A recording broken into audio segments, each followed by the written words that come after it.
सभी श्रोताओं का हार्दिक स्वागत अभिनंदन।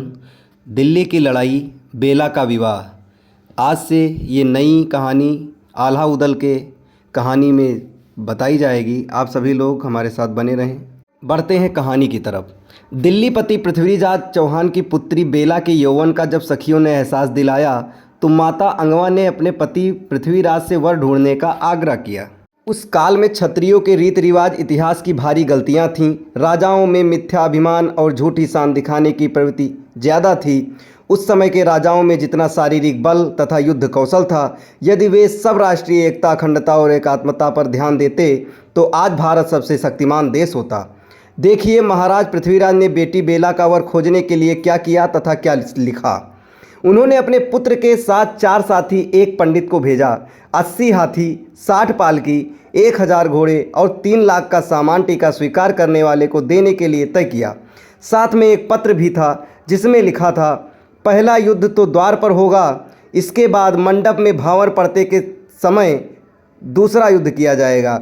भांवर के बाद कलेवा करने को दूल्हा अकेला ही अंदर जाएगा, वहाँ उसका सिर काट लिया जाएगा।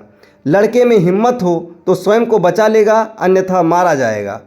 पुत्र ताहर टीके का सामान लेकर कई राजाओं के पास गया, किसी ने टीका स्वीकार नहीं किया। 4 मास तक घूमकर कोई भी वर नहीं मिला। फिर भी ये लोग उरई नरेश माहिल के घर गए। माहिल ने समस्या सुनी तो सलाह तुरंत दी, कन्नौज के राजा जयपाल के पुत्र रतिभान के पुत्र लाखन का तिलक कर दो, वह सब प्रकार से योग्य है।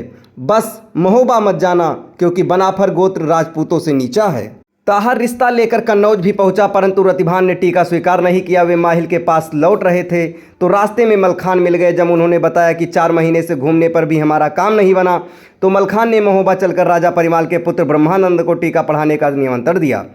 ताहर सब जगह से नाराज़ हो गया था, अब महोबा चला गया। मलखान ने ताहर की ओर से वकालत की। राजा परिमाल ने साफ मना कर दिया। मलखान ने बहुत अधिक जोर दिया तो परिमाल ने उसे रानी मलहना से स्वीकृति लेने को कहा। मलहना ने भी असहमति जताई। भला पुत्र की जान की कीमत पर बहू पाने की इच्छा किसी माँ को कैसे हो सकती है। मलखान अभी माता पर अपनी बात मनवाने का दबाव डाल रहे थे कि उधर उदल भी वहाँ आ पहुँचे। जब टीका स्वीकार करने की या लौटाने का प्रश्न उठा तो उदल ने कहा कि टीका वापस जाना हमारी शान के विरुद्ध है। माँ ने जब देख लिया कि दोनों भाई मानेंगे नहीं तो बोली, जैसा तुम चाहो कर लो, पर आल्हा से अनुमति जरूर ले लो।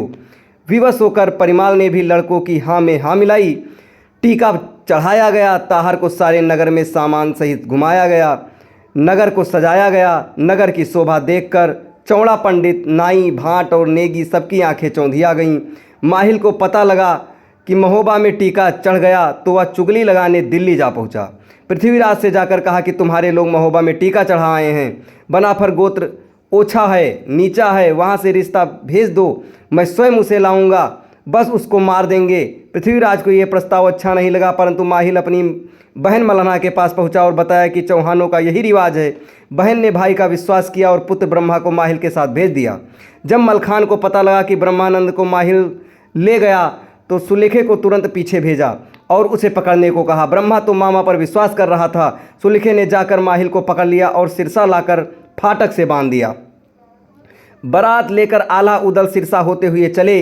वहां से मलखान की सेना भी साथ होनी थी। आल्हा ने माहिल मामा को छुड़वाया और फिर बारात में साथ ले लिया। इसके आगे की कहानी क्या हुआ आपको अगले वीडियो में बताई जाएगी। तब तक हमारे साथ बने रहें। धन्यवाद।